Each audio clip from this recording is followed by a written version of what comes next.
네, 잠시 기도하고 우리 함께 말씀 나눌게요. 하나님 아버지 감사합니다. 오늘 우리를 이 자리에 부르신 분이 주님이십니다.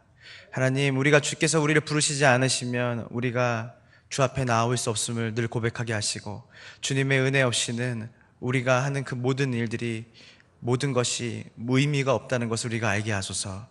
오늘도 이 시간에 그리스도 예수의 십자가의 은혜가 얼마나 크고 놀라운지를 우리가 알게 하여 주시옵시고, 그 은혜로 말미암아 우리가 맡겨진 그 모든 것들을 감당할 수 있도록 하나님 도전받는 시간 될 수 있도록 인도하소서.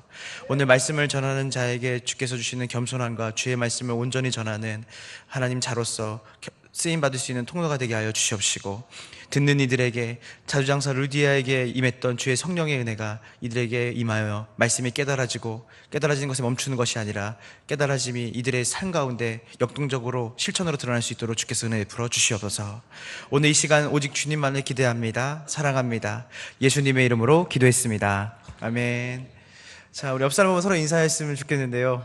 오늘 교사 헌신 예배잖아요. 그래서 이렇게 인사했으면 좋겠어요. 수고하셨습니다. 네, 한번 옆 사람 인사할까요? 수고하셨습니다. 네. 네. 그리고 한 번 더 인사할게요. 예, 더 수고하세요.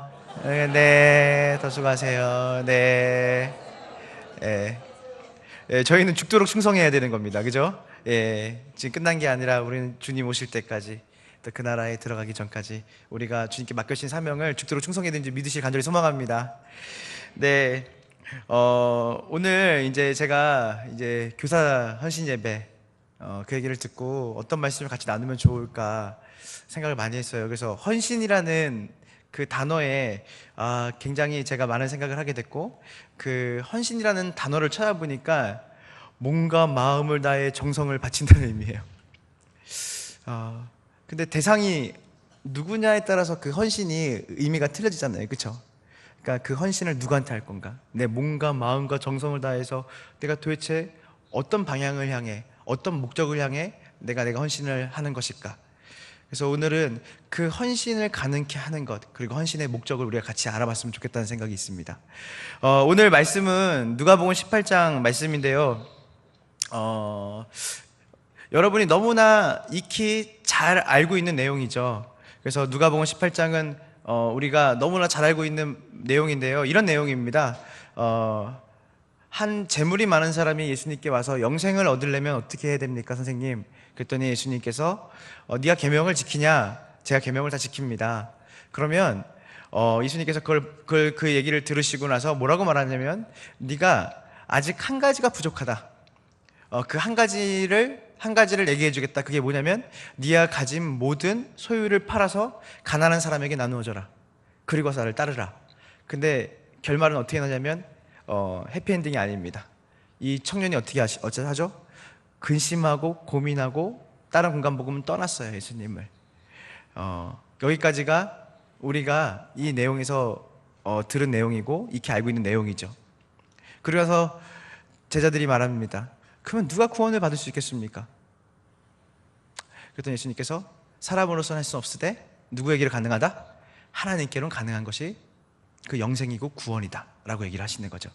자, 저는 오늘 이 내용을 가지고 우리가 이 단순한 내용 같지만 이 내용 안에 깊은 우물의 생수가, 그 은혜의 생수가 있다는 것을 우리가 다시 한번 이 본문을 깊게 보면서 깨달았으면 좋겠습니다. 그래서 한 절 한 절 우리 함께 살펴보면서 과연 이 본문에서 주께서 우리에게 말씀하시고자 한 것이 무엇일까?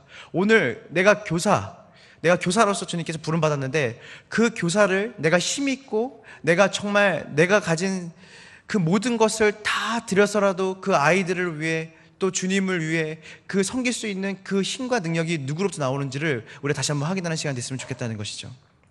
오늘 18절을 보면요, 이렇게 나옵니다.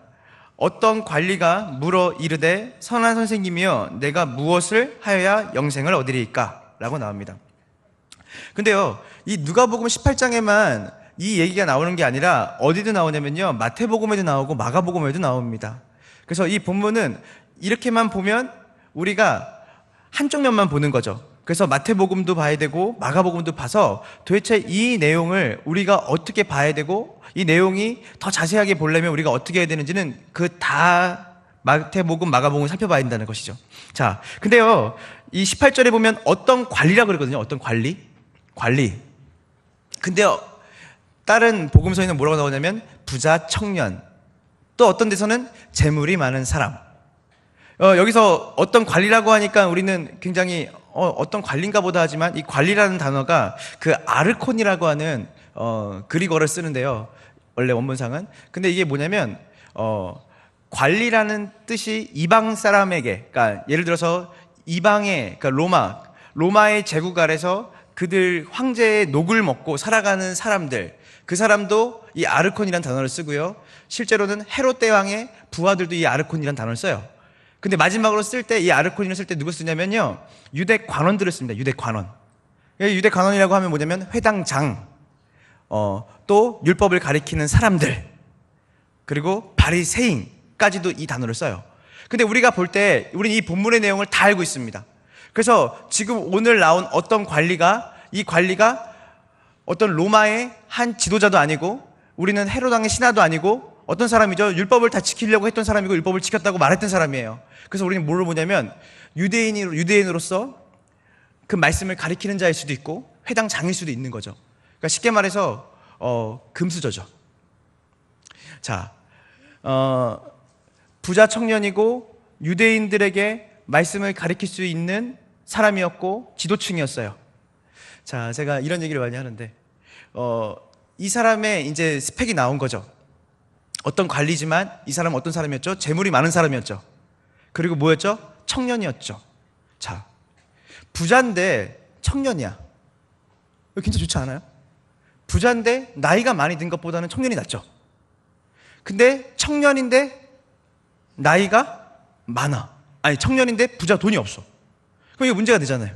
근데 이 사람은 부자인데 청년이었고 또 뭐가 있었냐면 이 사람은 그 당시에 지도자의 입장에 있었다는 거예요. 근데 여러분 보세요. 이런 사람을 우리가 봤을 때 오늘날 뭐라고 말하냐면 금수저라 그러고, 금수저. 실제로 출생부터 가지고 있는 소유가 너무나 많고 그리고 젊음도 있어요. 어떻게 보면 여기 있는 우리 모두가 원하는 그 세상에서 봤을 때 물질적이고 물리적인 모든 것들을 가지고 있는 사람이 이 사람이었다는 거죠. 돈도 있고 젊음도 있고요. 그리고 스펙도 있어요. 근데 겉으로 볼 때는 문제가 전혀 없는 삶같이 살았던 이 사람이 누구를 찾아오냐면 예수님을 찾아와요. 저는 오늘날 교회의 모습에, 교회에 오는 분들이 다 이렇다고 봅니다. 저는 교회에 오시는 분들이 돈 때문에 교회에 오시거나, 예를 들어서 교회에 와서 관계를 만들기 위해 교회에 오시거나, 예를 들어서 교회에 와서 어떤 스펙을 쌓기 위해서 교회에 오시는 분들도 있을 수 있지만, 저는 신앙생활을 하다 보면 우리가 가장 근본적인 문제, 죄와 죽음의 문제 때문에 이 교회에 우리가 오고 있는 우리의 모습을 발견할 수 있죠. 오늘 이 청년은요, 그 유대 사회에서, 그 당시에 유대교 안에서 그는 말씀을 알고 있던 자였고 말씀을 가리키는 자였고 실제로 그는 물질적인 부유함을 누렸던 사람이에요. 근데 이 사람이 예수님께 와서 뭘 말하냐면, 어떤 고민을 가지고 왔냐면, 그거는 눈에 보이는 물리적인 문제가 아니었어요. 뭐였냐면 바로 영생에 대한 문제였습니다. 눈에 보이지 않아요. 근데 본질적으로 이가 그 모든 걸 가지고 살았지만 여전히 그에게 해결되지 않은 것, 돈도 있어요, 말씀도 텍스트를 알아요, 그리고 실제로 본인은 젊음도 있고 건강도 있어요.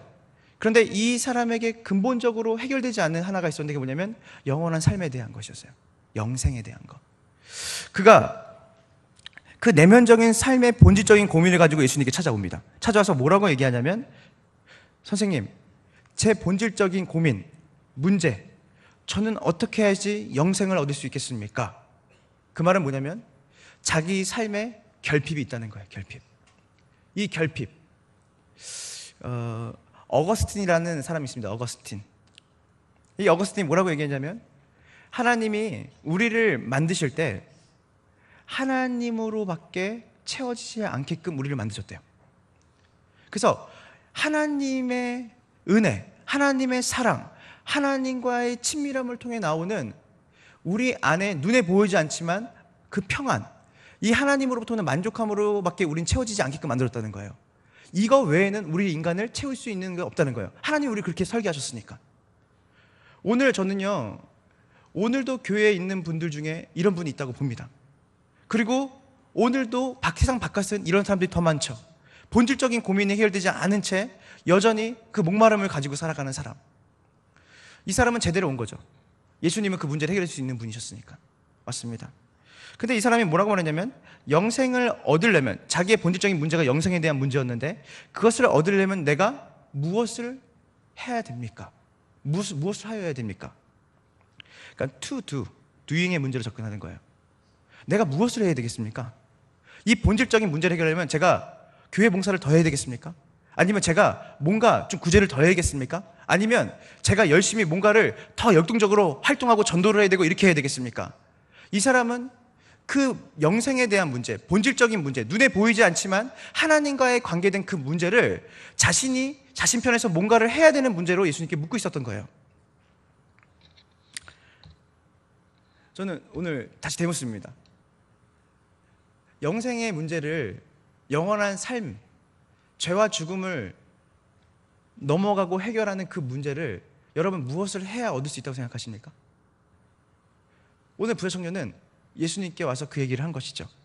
그랬더니 19절 보니까 예수님이 동문서답 같은 얘기를 해요. 자, 이 부자청년이 관리가 선한 선생님이여 내가 무엇을 하여야 영생을 얻겠습니까? 라고 했더니 19절에 예수께서 이르시되 뭐라고 말하냐면요, 다 같이 읽어볼까요? 19절 준비 시작. 예수께서 이르시되 내가 어찌하여 나를 선하다 일컫느냐? 하나님 한 분 외에는 선한 이가 없느니라. 선한 이가 있다 없다? 없느니라. 자 보세요. 예수님이 이 얘기를 하는 것은 이 사람의 잘못된 시각을 교정시켜 주는 거예요. 자 보세요. 이 청년이 예수님께 찾아왔을 때 예수님을 뭐라 그랬다고요? 선한 선생님, 굿 티처예요. 이 사람은 우리가 뒤에 이제 다시 같이 읽어보겠지만, 이 사람은 율법을 다 지키려고 몸부림친 사람이었고 실제로 하나님 말씀을 다 지키려고 노력한 사람이에요. 어떻게 보면 주변에서 봤을 때 이 사람은 도덕적으로 힘이 있을까요? 없을까요? 없는 것처럼 느껴졌겠죠. 모든 계명을 지켰으니까. 근데 이 사람이 그것을 다 지켰는데도 얻을 수 없었던 게 뭐냐면, 바로 뭐냐면 영생에 대한 문제라고 했잖아요. 제가 바로 구원에 대한 문제였어요. 그렇기 때문에 예수님 찾아온 거예요. 근데 예수님을 어떻게 만나면, 본인이 볼 때는 예수님이 자신보다 더 선한 선생님처럼 느껴지는 거예요. 예수님이 하나님이 보낸 선지자같이 느껴지는 거예요. 이분이라면 나보다 좀 더 도덕적으로, 윤리적으로 나보다 그 신적인 지식을 더 가지고 있다고 생각을 한 거예요. 어떻게 보면 우리가 볼 때 교회 안에서 좀 더 기도 많이 하고 말씀 많이 보고 전도 열심히 하고 교사생활 열심히 하는 사람을 가서 이렇게 말하는 거죠. 제가 어떻게 하면 더 완벽해져서 구원을 이룰 수 있겠습니까? 라고 묻는 거예요. 그때 예수님이 이렇게 말해요. 내가 어찌하여 나를 선하다 생각하느냐? 하나님 한 분 외에는 선한 분이 있다 없다? 없다. 이 말은 뭐냐면, 이 사람이 예수님께 영생을 묻는데 예수님을 어떻게 바라봤냐면, 예수님을 하나님으로 본 게 아니라 한 도덕적으로 자신보다 좀 더 나은, 율법적으로 나은 교사로 봤다는 거예요. 자, 로마서 3장 9절부터 12절을 보면 이렇게 나옵니다. 3장 9절부터 12절인데요 제가 읽어드릴게요. 여러분 너무 잘하는 말씀이에요. 로마서 3장 9절부터 12절인데요 그러면 어떠하냐? 우리는 나으냐? 결코 아니라. 유대인이나 헬라인이나 다 죄 아래에 있다고 우리가 이미 선언하였느니라. 기록된 바 의인은 없나니 하나도 없으며 깨닫는 자도 없고 하나님을 찾는 자도 없고 다 치우쳐 함께 무익하게 되고 선을 행하는 자는 없나니 하나도 있다 없다? 없느니라. 여기서 이 부자 청년이 선한 선생님이여 라고 말할 때 이 선한이 뭐냐면 아가도스라는 말을 써요. 아가도스는 뭔 뜻이냐면 선한이라는 뜻인데, 도덕적으로 완전한 분이시여 라고 말한 거예요. 도덕적으로 완전한 선생님이요. 그때 예수님이 뭐라 그래요? 사람들 중에 도덕적으로 완전한 사람이 있다 없다? 없다. 완전하고 완벽하시고 흠이 없으신 분은 누구밖에 없다? 하나님밖에 없다고 말하자는 거예요. 그가 인간적인 그의 시각의 규정을 무엇을 해야 구원을 얻을 수 있겠습니까? 무엇을 해야 영생을 얻을 수 있겠습니까? 이 말을 교정시키는 거예요. 인간 편에서는 무엇을 해서 그것을 얻을 수 있다 없다? 없다라고 얘기하는 거예요. 저는요, 그 뒤에 이제 예수님이 본격적으로 영생을 얻으려면 어떻게 해야겠습니까? 라는 답을 예수님께서 19절부터 쭉 주시는 거예요. 자, 이거 놓치시면 안 돼요. 이 청년이 예수님 찾아온 건 이유는 뭐냐면 구원에 대한 문제, 그렇죠? 영생에 대한 문제로 찾아온 거예요. 그 예수님이 이제 그 답을 주시는 거예요. 되게 놀라운 거죠. 하나님이 직접 그 영생에 대한 답을 주시는 장면인 거예요. 그래서 이 18절에, 이 19절에 선한 이는 하나님밖에 없다. 그 말은 뭐냐면 도덕적으로, 율법적으로 완전한 사람은 있다 없다? 없다라고 얘기하는 거예요. 하나님밖에 없으세요. 그런 분은. 자, 그런데 20절에 예수님께서 이제 그 영생에 대한 답을 주시는데 어떻게 얻는지 답을 주시는데 20절에 뭐라고 말하냐면 이렇게 말합니다. 내가 계명을 안 하니 간음하지 말라, 살인하지 말라, 도둑질하지 말라, 거짓 증언하지 말라, 내 부모를 공경하라 하였느니라. 자, 오늘 핵심 구절이 20절입니다. 자, 보세요. 예수님이 다른 공간 복음에서는 이 말씀을 가지고 뭐라고 했냐면 너가 계명을 안 하니 네가 계명을 잘 알고 있다. 그 계명을 네가 다 지켰느냐. 근데 우리가 잘 아시죠. 이 청년에게 너 이 계명 아니야라고 말했는데 이 청년이 뭐라고 대답하죠? 다 지켰다고 얘기해요. 자, 제가 왜 이 20절이 중요하다고 말했냐면요, 여러분, 이 20절의 계명은요 10계명에 나오는 계명들입니다. 근데 여러분, 이 계명을 잘 살펴보면요, 이 계명이 하나님과 사람과의 관계를 나타내는 계명이 아니에요. 10계명에서 1부터 4계명까지는 하나님과 우리가의 관계잖아요. 맞죠? 맞나요? 그리고 나서 그 다음 계명이 뭐죠? 우리가 하나님의 백성으로서 이 공동체, 하나님 백성과의 백성 사이에서 우리가 어떻게 관계를 맺고 우리가 어떻게 그들 안에서 우리가 서로 존재할 수 있는지를 얘기하는 게 그 다음의 계명들이잖아요. 그래서 이 10계명을 줄여서 율법을 모두 다 전부 줄여서 두 가지가 나오죠. 뭐죠? 하나님 사랑, 이웃 사랑이에요. 근데요, 오늘 20절을 보니까 예수님께서 뭘 물어보냐면 예수님이 의도를 설명하셔야 돼요. 의도. 너가 이 계명을 아냐? 라고 물었어요. 예수님이 너 하나님 사랑하냐고 묻지 않으셨어요. 뭘 물었냐면 너가 이웃 사랑하고 있냐고 물어본 거예요. 너가 살인하지 않고 도둑질하지 않고 거짓 증언하지 않고 부모를 공경하고 간음하지 않고 전부 다 관계적인 문제예요. 너가 그것을 다 지키고 있냐라고 해요. 제가 왜 이 구절이 중요하다고 말하냐면요, 여러분 혹시 패러다임이란 말 아세요? 패러다임.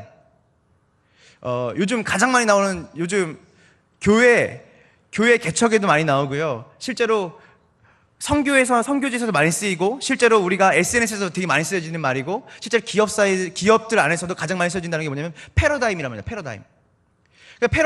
그러니까 패러다임이 변해야 돼. 패러다임이 변해야지 우리가 살아남을 수 있어. 근데 여러분, 패러다임이란 말은 많이 하지만 패러다임의 원래 문자적 뜻이 뭔지 아세요? 제가 그대로 읽어드릴게요.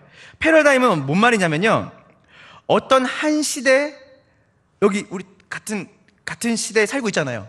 이 시대 사람들이 가지고 있는 공통된 사고를 근본적으로 규정하는 테두리예요. 그러니까 쉽게 말해서 패러다임은, 이 교회의 패러다임은 이 교회에 있는 거예요. 다 모두가 느끼고 있는 거예요.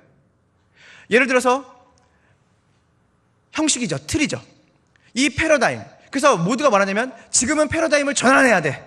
패러다임을 바꿔야 돼. 라고 말해요. 근데 여러분, 패러다임은 소소한 전환이 아니에요. 자, 보세요. 우리가 패러다임을 바꾸란 말을 많이 하지만 실제로 패러다임이 잘 안 바뀌어요. 왜 안 바뀔까요? 이거는 우리 모두가 가지고 있는 사고거든요. 이 사고는 잘 안 바뀝니다. 왠지 아세요?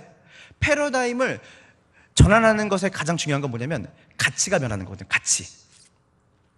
이 형식을 바꾸려면, 우리가 모두가 가지고 있는 사고를 바꾸려면 우리 안에 가치의 이동이 생겨야 돼요. 자, 예를 들어 볼게요.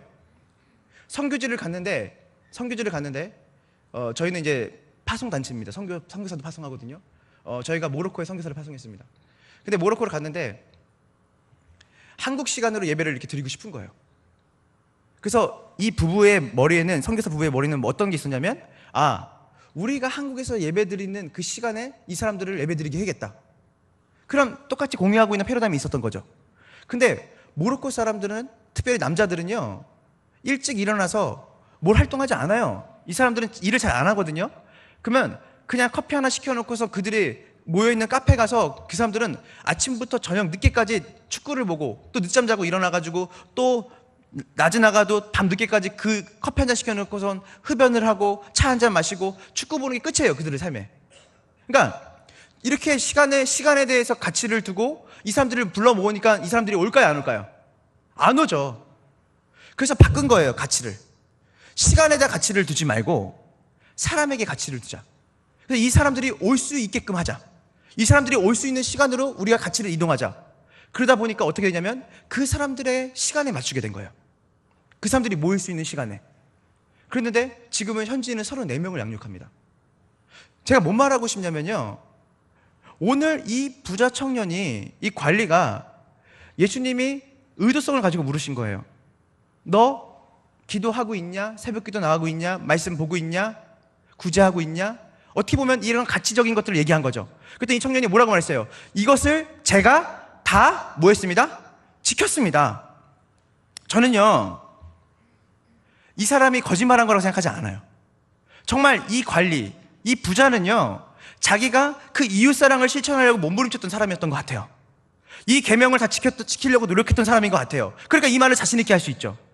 근데요, 가장 중요한 건 뭐냐면요, 이 사람에게 예수님이 왜 이 질문을 했는지를 물어봐야 돼요. 알아야 돼요. 왠지 아세요, 여러분? 어떤 분들은요, 교사를 하는 거에 가치를 둬요. 어떤 분들은요, 우리 반이 부흥되는 것에 가치를 둬요. 어떤 분들은요, 기도를 하는 것에 가치를 둬요. 저는 이 가치가 나쁘다고 말하는 게 아니에요. 오늘 이 부자 청년은 이 계명을 지키는 것에 자기의 존재의 가치를 뒀어요. 여러분 그거 아세요? 예배를 드리는데 그 예배에 하나님이 주인이 아니라 내가 주인일 수 있어요. 내가 하는 모든 행동에 있어서 그 행동의 중심은 나일 수 있어요. 오늘 이 청년에게 예수님이 물었던 건 뭐냐면 뭐였다고요? 십계명에서 이웃사랑에 대한 거예요. 사랑과 사랑과의 관계를 얘기하는 거예요. 이 청년은 실제로 거짓 증언하지 않았고 이 계명뿐만이 아니라 모든 관계를 모든 사람들에게 구제하는 이 모든 것들을 다 잘했을 거예요. 그래서 예수님이 하나님과의 관계를 묻지 않고 이것을 물었을 때 이 청년은 자신 있게 말했어요. 왜냐하면 이 청년은 정말 그것들을 다 지켰거든요. 다 행했거든요. 근데요, 22절에 예수님이 답을 주십니다. 자, 보세요. 너 이 계명 지키냐 했더니 저 이 계명 다 지킵니다. 저 다 하고 있습니다. 신방 가고요, 차량 운행하고요. 저를 얘기하는 거예요. 전도 열심히 나가고, 저는 전도하는 단체에 있으니까 전도 열심히 나가고 다 합니다. 주님이 그 말 물어보시길 기다렸습니다. 당신이 저 계명 다 지킵니다. 근데 예수님이 이렇게 말해요. 이 사람의 패러다임을 건드리는 거예요. 그러면 얘야, 22절에 뭐라고 하냐면 이 말을 들으시고 내게 아직도 한 가지 부족한 것이 있으니 내게 있는 것을 다 팔아 뭐하라? 가난한 자들에게 나눠주라 라고 말합니다. 그리고 나서 뭐라냐면 그리고 와서 나를 뭐하라? 따르라. 자, 와, 영생을 얻는 방법을 알았어요. 이제 뭐였죠? 네가 계명을 다 지킨다니까 그래, 계명 다 지키는구나. 근데 한 가지가 부족하다. 그게 뭐였냐면 이 사람은 어떤 사람이었다고 그랬죠? 부자, 재물이 많은 사람. 한 가지가 부족한데 네가 가진 모든 것을 팔아서 가난한 사람에게 나눠주고 나를 따르라. 그러면 뭘 얻을 수 있다? 영생을 얻을 수 있다. 자, 이 말을 쉽게 말해서 이겁니다. 이 사람에게 어떻게 들었냐면 자기 부인을 하라고 말해요. 자기 부인. 왜냐하면 이 부자 청년에게는 두 가지의 존재 방식이 있었는데 하나는 뭐냐면 자신이 그 율법을 지킴으로 인해서 자신 안에 선한 종교의식을 가지고 살았고 사람들이 그것을 보면서 감탄했을 거예요. 대단하다. 그리고 이 사람은 구약에 있는 사람들이 생각했던 것처럼 하나님이 복을 주시면 자식이 많아지고 물질의 부가 많아지는 그 패러다임 속에 있었을 거예요. 실제로 자기는 선한 사람이었고 자기는 많은 것을 가진 사람이었고 그것이 하나님의 축복으로 여기며 살았을 거예요. 근데 예수님이 이 사람에게 뭘 요구하냐면 어느 정도를 요구한 게 아니라 자, 한 가지가 부족하다. 이 말은 뭐냐면 99개 중 100개 중에서 99개를 지켰으니까 이 한 가지가 부족하다는 의미가 아닙니다. 네가 한 가지를 지켰으니까 99개를 달란 말이 아니라 이 한 가지가 있어야 온전해진다는 거예요. 그게 뭐냐면 너 존재를 부인하고 네 전부를, 네가 가진 모든 것을 헌신해서 다 드려서 가난한 사람에게 나눠줘라. 와, 저는 저한테 그 말 했으면 좀 못했을 겁니다. 장서가 너 전도하냐? 네, 하죠. 장서가 너 말씀 준비 열심히 하냐? 네, 하죠. 너 기도하냐? 주님 잘은 안 하지만 열심히 하려고 노력합니다. 근데 장서가 한 가지, 너 너 생명을 다해서, 마음을 다해서, 뜻을 다해서 네가 가진 모든 것을 저 어린아이 한 명이 다 줘라. 주님, 이 정도는 할 수 있지만 제가 그 정도는 줄 수 없습니다. 여러분 보세요. 이 부자 청년이 이 얘기를 듣고 예수님이 정확하게 이 사람의 폐부를 찔렀는데 그게 뭐냐면 그 사람에게 이 한 가지가 아니라 그 사람이 전부를 요구하신 거예요. 얘기하니까 23절에 뭐라고 말하냐면 그 사람이 모임으로, 큰 부자임으로 이 말씀을 듣고 심히 근심하더라. 여기서 근심하다라는 뜻이 뭐냐면요, 원래 원뜻은 이 말입니다. 죽을 만큼 슬퍼한 겁니다. 죽을 만큼. 이거예요. 그냥 걱정이, 고민이 되는데요, 드릴까요 말까가 아니라 이 청년이 정말로 뭐 했냐면 죽을 만큼 슬퍼한 거예요. 왜냐면 이거를 할 수 있어요 없어요? 할 수 있어요 없어요? 그냥 내가 행동 양식으로 그냥 내가 사람들이 보여지게끔, 그리고 어느 정도 선까지는 자기가 지키는 것에 열심을 낼 수 있지만 자기의 전부를 내놓으라고 하는 말, 나의 존재 전체를, 송두리째 그 재물은 돈이 많은 사람에게만 있는 게 아니라 여러분에게 가지고 있는 어떤 명예일 수도 있고요, 여러분이 가지고 있는 시간일 수 있고요, 여러분이 가지고 있는 여러분의 존재를 증명하는 어떤 것일 수 있어요. 그걸 전부로 지금 요구하시는 거예요. 그때 이 청년이 그냥 조금 고민한 게 아니에요. 이 청년은 정말 율법적으로, 이 청년은 정말 영생에 대한 목마름이 있던 사람이었기 때문에 자기가 이 존재를 다 내어주는 그 일을 가지고 자기가 혼자 씨름을 했다고. 이걸 어떡하지? 어떡하지? 그래서 죽을 만큼 슬퍼한 거야. 죽을 만큼. 근데 결국은 어떤 결정을 했냐면 심히 고민하고 떠나요. 자 보세요. 이 부자 청년이 좀 의지력이 약하고 돈에 욕심이 있어서 이 청년은 근심에 떠난 거야. 저는요, 우리는 이 부자 청년 같이 안 살 자신이 있나요, 여러분? 저는 이 부자 청년은요, 이 사람이 특별히 믿음이 약하거나, 이 사람이 특별히 의지가 약하거나, 이 사람이 특별히 뭔가 결핍이 있어서 이걸 못한 게 아닙니다. 이 부자 청년은 바로 누구냐면 바로 우리입니다. 오늘 이 청년이 뭘 얻으러 왔죠? 영생, 구원입니다. 결국 영원한 생명을 얻는 구원을 얻으러 왔어요. 그런데 이 청년에게 예수님께서 어떤 의도를 가지고 이 말씀을 하셨을까요? 그 말은 뭐냐면요, 아래 제자들이 묻습니다. 이 청년이 근심하니까 뭐라고 말하죠? 선생님, 그럼 누가 구원을 받을 수 있겠습니까? 어떤 사람이? 생각해 보세요. 이 사람은 부자고 그들이 볼 때는 하나님께 축복을 받아서 부유함을 누린 사람이었고 실제로 율법을 지켰던 사람이고 율법을 가르치는 사람일 수도 있었어요. 저런 사람이 구원받지 못하면 도대체 누가 구원받을 수 있겠습니까? 근데 예수님이 뭐라고 말씀하시죠? 사람으로서 할 수 없으되, 자 우리 한번 읽어볼게요. 심히 근심하더라 했더니 24절부터 우리 27절까지 읽어볼게요. 내용 생각해볼게요. 준비 시작. 예수께서 그를 보시고 이르시되 재물이 있는 자는 들어가기가 얼마나 어려운지, 낙타가 바늘기로 들어가는 것이 부자가 하나님의 나라에 들어가는 것보다 쉬우니라 하시니, 듣는 자들이 이르되, 그랬더니 27절에 무릇 사람이 할 수 없는 것을 하나님은 하실 수 있느니라. 자 보세요. 결국 예수님께서 뭐라고 말씀하시면 이렇게 말씀하시는 겁니다. 영생과 구원은 우리 힘으로 얻을 수 있어요 없어요? 없다는 거예요. 결국 아까 제가 말씀을 드렸던 게 뭐냐면 패러다임의 변화입니다. 여러분이 가치를 옮겨야 돼요. 자, 무슨 말이냐면 우리를 사랑해서는 절대, 우리의 힘으로는 절대 헌신할 수 없어요. 우리의 힘으로는 절대 구원을 이룰 수가 없어요. 우리의 힘으로는 절대 그 은혜를 우리가 받을 만한 자격이 되지 못해요. 그래서 종교개혁 500주년이거든요 올해가. 여러분 루터라는 사람 아시나요 혹시? 루터, 종교개혁을 일으켰던 루터. 루터가 뭐란 말을 했는지 아세요? 선행, 그 말은 뭐냐면 착한 행위를 얘기해요. 루터가 기독교인의 자유에 대해서 얘기했습니다. 이게 종교개혁자들이 말했던 자유인데요, 그게 뭐냐면 뭔지 아세요? 예수 그리스도가 죄와 사망으로부터 우리를 뭐 하셨다? 자유케 하셨다. 근데 그것을 믿고 그 은혜를 입은 사람은 세상에 있는 죄인들을 종처럼 섬길 수 있다고 했어요. 그 말은 뭐냐면 우리는 예수 그리스도의 대속의 은혜로 죄와 죽음의 문제가 해결됐기 때문에 왕같은 제사장이 되어서 우리는 저 어두운 세상 가운데 그들을 종처럼 섬길 수 있는 자유인이 됐다고 그랬어요. 그러면서 유명한 말을 했습니다. 그 말은 뭐냐면 선행은 신앙을 출발점으로 한다. 신앙, 믿으신 바라랑이에요. 그 말은 뭐냐면 예수 그리스도가 나의 죄를 위해 십자가 달려 죽으신 그 공로를 믿는 믿음이 바로 우리 삶 가운데 이웃을 사랑할 수 있는 힘과 이웃을 섬길 수 있는 힘과 그들을 위해 내 전부를 줄 수 있는 능력은 바로 우리가 선행을 해보겠다, 우리가 의롭게 살겠다가 아니라 바로 예수 그리스도의 십자가의 은혜를 믿고 바라는 그 신앙에서 우리의 선행이 나올 수 있다고 했어요. 누가복음 18장은 바로 그 뒤에 19장에 우리 아까 읽었던 삭개오를 등장시키면서 연결고리를 갖는 것이죠. 19장 1절 2절을 읽겠습니다.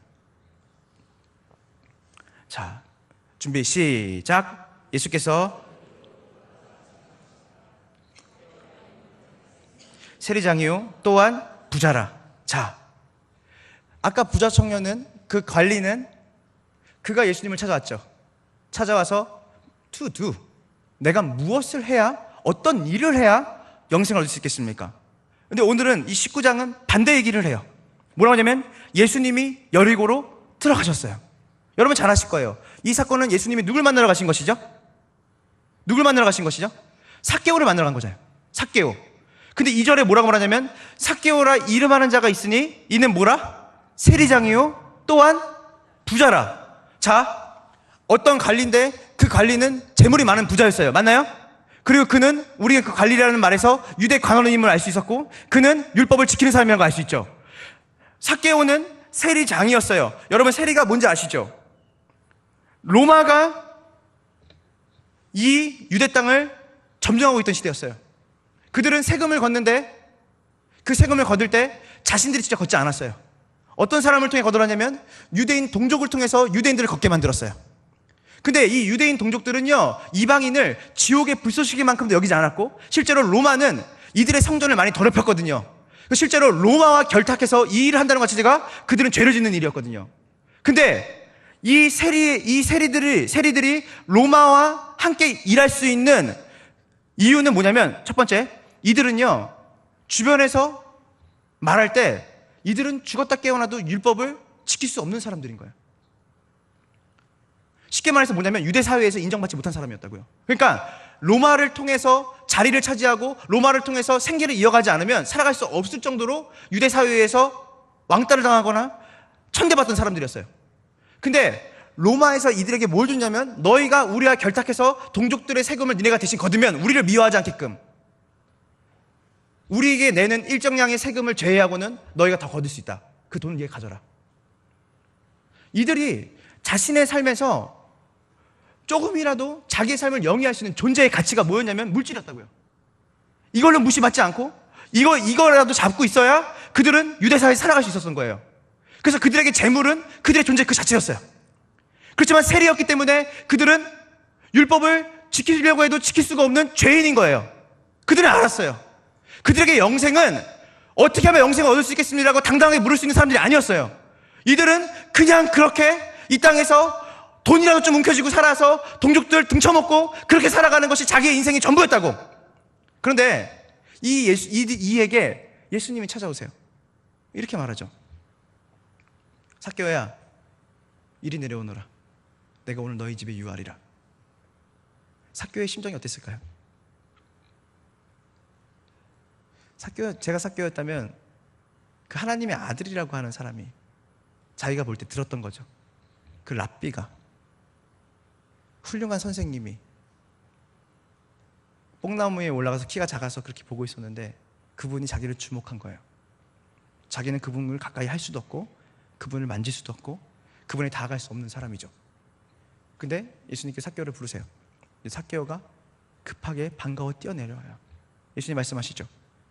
내가 너희 집에 유하리라. 근데 삭개오가 어떤 반응을 보이는지 아세요? 우리 다 같이 볼까요? 8절을 볼게요. 8절. 7절부터 읽어볼게요. 7절. 무사람들이 수군거려. 7절에 보면 무사람이 수군거리죠. 7절 다 같이 준비 시작. 사람들의 반응이 어떤 건지 알겠죠? 삭개오는 뭐 어떤 사람이에요? 죄인이에요. 근데 8절을 봅시다. 예수님께서 어떤 말 하지 않으셨어요? 내가 너희 집에 유하리라 했더니 이 8절에 삭개오가 자발적으로 얘기하는 거예요. 뭐라고 얘기하죠? 준비 시작. 삭개오가 서서 주께 여짜오되 주여 내 소유의 절반을 가난한 자들에게 주겠사오며 만일 누구의 것을 속여 빼앗은 일이 있으면 내 갑절이나 갚겠나이다. 자, 보세요. 여러분, 내 소유의 절반을 가난한 사람이 나눠주고요. 그리고 만일 누구의 것을 내가 속여 빼앗은 일, 세리들은요, 세리장이거든요. 세리들은 속여서 빼앗는 일이 그들의 일이었습니다. 근데 뭐라고 말해요? 속여서 빼앗은 일이 있었다면 뭐라 그런 거예요? 몇 갑절? 네 갑절. 그 말은 뭐냐면 자기의 전부를 다 주겠다는 거예요. 여러분 잘 보세요. 이 삭개오의 얘기는 바로 이 부자 청년의 얘기와 한 묶음입니다. 자 보세요.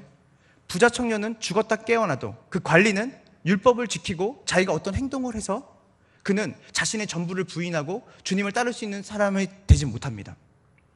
그러면 이 삭개오와 부자 청년, 겉으로 볼 때는 행위적으로는 이 사람이 훨씬 낫고 겉으로 볼 때는 이 사람이 더 경건한 것 같아요. 오늘 삭개오를 봤을 때는 삭개오는 마땅히 동족들에게 돌팔매지 당하고 죽어 마땅한 사람이에요. 그런데 오늘 구원은 어디에 임했냐면 바로 이 삭개오에게 임했다는 거예요. 오늘 저는 이렇게 생각합니다. 이렇게 말하고 싶어요. 오늘 우리가 교사를 하고 우리가 오늘 아이들을 섬기고 제가 전도를 하고 그리고 그 20대 중반에 그 부부가 모로코에 가서 선교를 하고 그것은 뭐냐면 모로코의 선교의 가치를 둔 게 아니에요. 교사라는 직분의 가치를 둔 게 아니에요. 아이에게 가치를 둔 게 아니에요. 어떤 가치냐면 삭개오 같은 나에게 찾아오신 예수님에게 가치를 둔 거예요. 은혜가 우리를 그리스도를 따르는 자로 만들어요. 우리가 이것을 놓치게 되면 율법을 다 지켰습니다. 근데 제가 갈증이 나네요. 결핍이 일어나네요. 오늘 이 말씀은 뭘 얘기하는 거냐면 삭개오 같은 나에게 찾아오신 예수님. 여기서 누구든 행위로는 주님 앞에 구원을 받을 사람 한 명도 없습니다. 삭개오 같이 늘 생각하는 건 죄 짓는 것밖에 없고 그렇게 행동 살아가던 내 삶 가운데 예수님이 장서가 내가 오늘 너희 집에 유하겠다.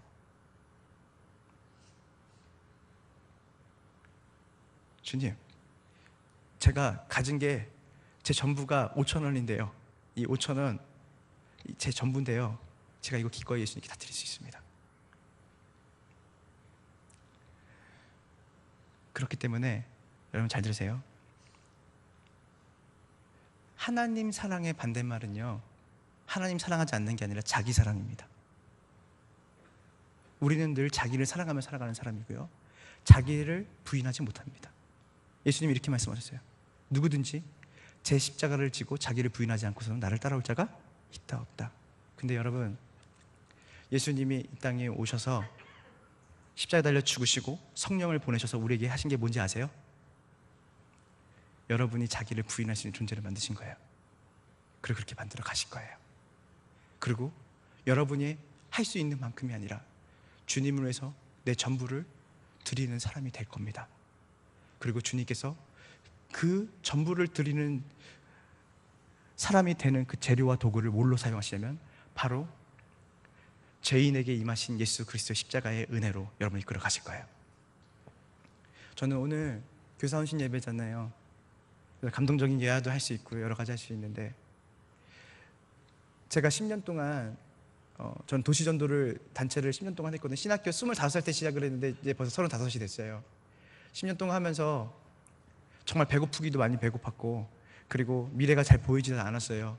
근데 처음에는 전도의 가치를 두고 빨리 나가서 전도해야지 고집을 부리고 영혼이 불쌍하니까 해야겠다. 근데 지금 10년이 넘어가고 아는 게 많아지고 또 그리고 성경을 깨달으면 느끼는 건 뭐냐면 저는 전도를 하나님 사랑해서 합니다.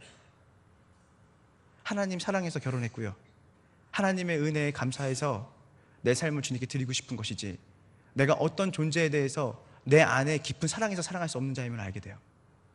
저는 오늘 여러분의 삶 가운데 매일같이 그 하나님의 은혜, 삭개오 같은 나에게 주신 그 은혜가 여러분의 매일매일 삶 가운데 확인되어지고 그 은혜가 여러분을 사로잡길 간절히 기도합니다. 우리 함께 이 시간 기도하며 나갈 건데요.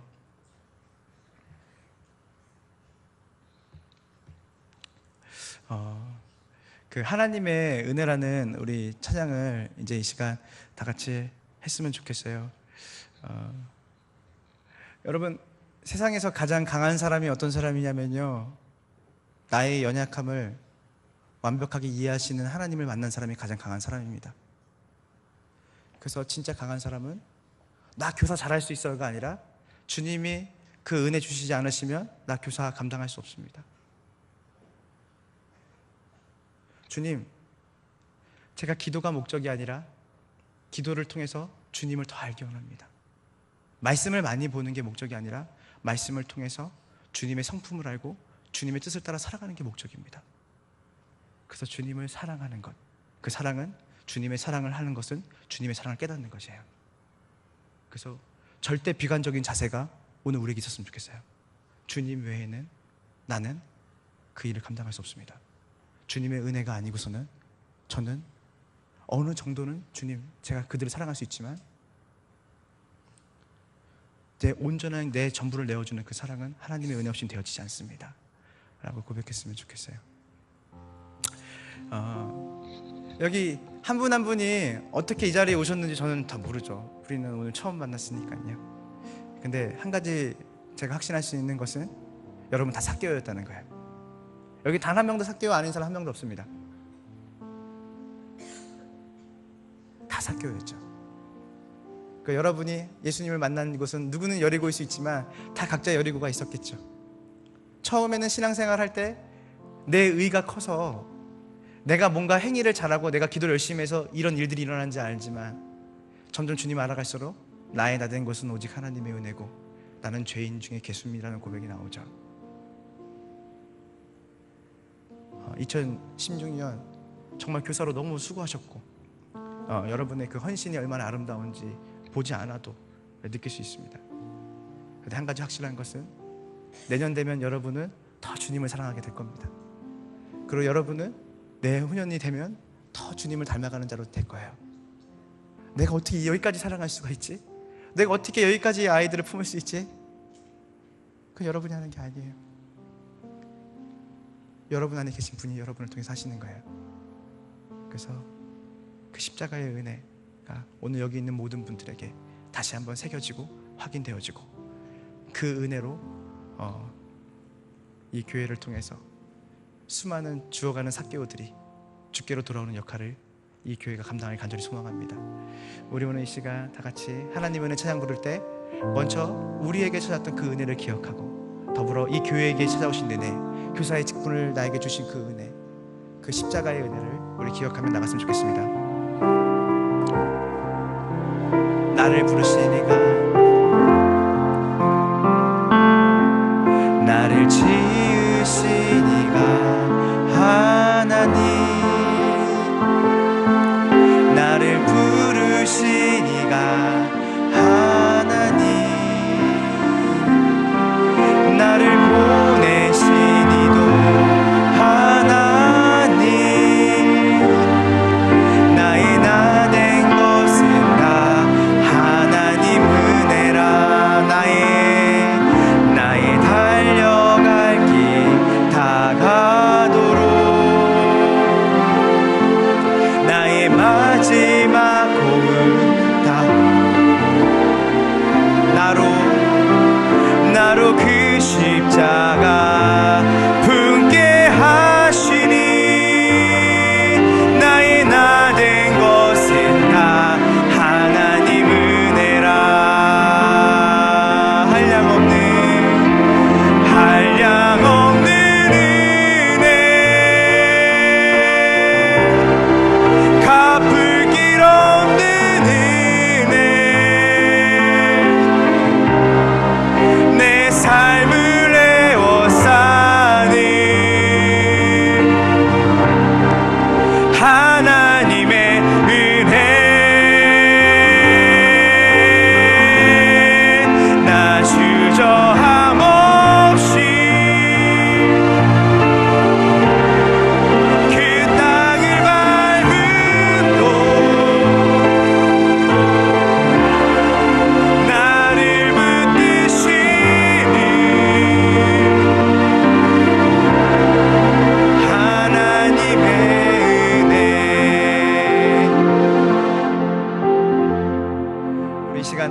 눈을 감고 오늘 잠잠하게 기도했으면 좋겠어요. 첫 번째 기도하며 나갈 때, 주님, 제가 삭개온 것을 잃어버렸습니다. 주님, 나 같은 죄인에게 찾아오신 그 은혜를 잊었습니다. 그러니 하나님, 내가 무엇을 해서 구원을 얻는지 자각합니다. 또 무엇을 해야지 내가 뭔가를 얻는다고 생각합니다. 그러나 오늘 말씀을 통해 우리가 깨달았습니다. 이미 우리에게 충분히 주셨다는 것을 알았습니다. 오늘 이 시간 다시 한번 우리 각자의 개개인의 삶 가운데 삭개오 같은 나에게 찾아오신 주님의 은혜가 다시 한번 회복되기 원하고, 그 삭개오에게 주시던 그 은혜가 오늘 우리의 심령 가운데 다시 한번 새겨지기 소망합니다. 오늘 이 시간 여러분 자신을 놓고 먼저 그 삭개오에게 맺던 그 예수님의 그 사랑과 그 은혜가 다시 한번 우리 가운데 회복되어지고, 다시 한번 우리 가운데 더 배가가 되어서, 하나님, 우리가 삭개오처럼 주님, 내가 누군 것을 훔친 일이 있으면 내가 4배나 더 그들을 갚겠습니다. 주님, 내가 전부를 드릴 수 있는 사람이 될 수 있습니다 라는 고백이 나올 수 있도록 인도하여 주셔서 우리 시간 다 같이 주님 앞에 기도하며 나갑시다. 오 하나님, 이 시간 가운데 하나님, 삭개오 같은 주님, 우리를 어떻게 부르셨는지 기억하게 하시고, 내가 부자로해서, 내가 젊어서, 내가 대단해서 나를 부르신 것이 아니라, 하나님, 그 저항할 수 없는 은혜, 오늘 이 시간 우리 같은 삭개오 같은 내 삶 가운데 내가 오늘 너의 집에 이르니, 장성아, 내가 너를 부르러 왔다. 내가 너에게, 하나님, 우리의 삶 가운데 우리의 패러다임이 나에게 가치를 두는 인생이 아니라, 하나님, 바로 하나님께 가치를 두는 인생, 하나님을 사랑하지 않고 하나님의 그 은혜를 기억하지 않고서 조금 더 우리가 선한 행복심과 양심을 가지고 주님을 위해 살아갈 수 없는 자임을 알게 하여 주시옵소서. 오늘도 그 은혜가 우리에게 필요합니다.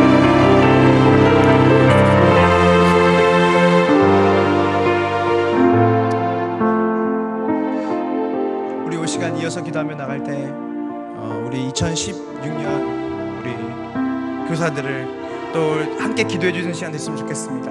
여러분, 교사가 쉽지 않습니다. 왜냐면 이타적인 일이잖아요.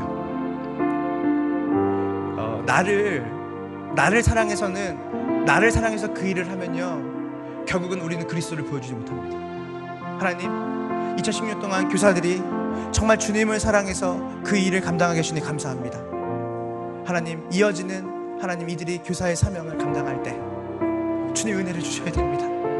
주님, 이들을 불쌍히 여겨주시고, 하나님, 사람들의 칭찬과 격려를 넘어서서 하나님, 기도할 때마다 이런 나를 위해서 십자가에 달려 죽으신 그 만왕의 왕을 기억하게 하시고, 그 은혜를 늘 기억하며 그 은혜를 늘 충만하게 채움받아 하나님, 그 직분을 감당할 수 있는 우리 교사들 될 수 있도록 인도하여 주셔서 우리 이 시간 다 같이 기도하며 나갈 때, 하나님, 그 은혜가 늘 이들의 매일매일 삶 가운데 그리스도의 십자가의 은혜, 그리스도의 구속의 은혜, 그 크신 놀라운 은혜가 우리 이 교사를 맡고 있는 교사의 직분을 감당하는 이들에게 늘 풍성하게 매일매일 삶 가운데 주어질 수 있도록 주께서 은혜 베풀어 달라고 이 시간 다 같이 주여의 자 기도하며 우리 교사들을 위해 기도하며 나갑시다. 주여, 오 하나님, 이 시간 가운데 이들의 매일매일 가운데 때로는 지치고 넘어지고 포기하고 싶을 때 하나님, 그리스도를 기억하게 하시고 그 값없이 우리에게 모든 걸 주신 그들에게 내가 무엇을 해서 맡기신 것이 아니라 내가 너를 사랑하고 내가 너를 안고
아버지 감사합니다.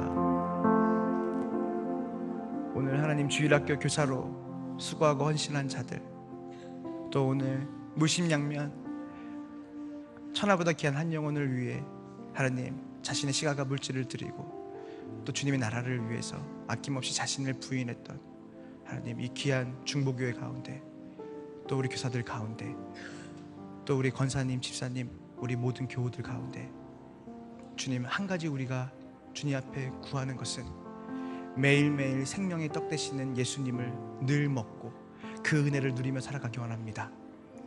하나님, 우리가 예수님을 잘 모릅니다. 우리가 그 은혜를 잘 모릅니다. 그래서 교만합니다. 그래서 우리가 할 수 없단 말도 많이 합니다. 하나님, 사람으로서 할 수 없으되 하나님께로는 가능합니다. 하나님, 늘 우리가 그 그리스도의 은혜, 하나님의 크신 은혜를 기억하며 하나님, 나를 통해서 주님의 일이 일어날 수 있도록 인도하여 주시옵소서라고 늘 우리가 기도하는 우리 모두가 되게 하여 주소서. 하나님, 오늘 삭개오와 같은 우리를 부르셔서 크신 은혜를 베풀어 주신 주님을 찬양합니다. 앞으로 2017년도 하나님께서 우리에게 맡기신 직분이 그 일을 하는 것에 가치를 두기보다 예수님의 은혜를 부여잡고 하나님을 사랑해서 그 일을 하는, 하나님을 붙잡는 가치로 이들이 전환되었을 때 하나님, 수많은 어린 영혼들이 이들을 통해서 하나님의 사랑을 보게 될 것입니다. 예수님을 보게 될 것입니다. 하나님, 그렇게 하나님 중심의 가치를 두고 하나님 헌신하며 나갈 수 있는 교사들 될 수 있도록 인도하여 주시옵소서. 주님 사랑합니다. 감사합니다. 모든 기도를 주님께 올려드리며 우리 구주 예수님의 이름으로 간절히 기도했습니다. 아멘.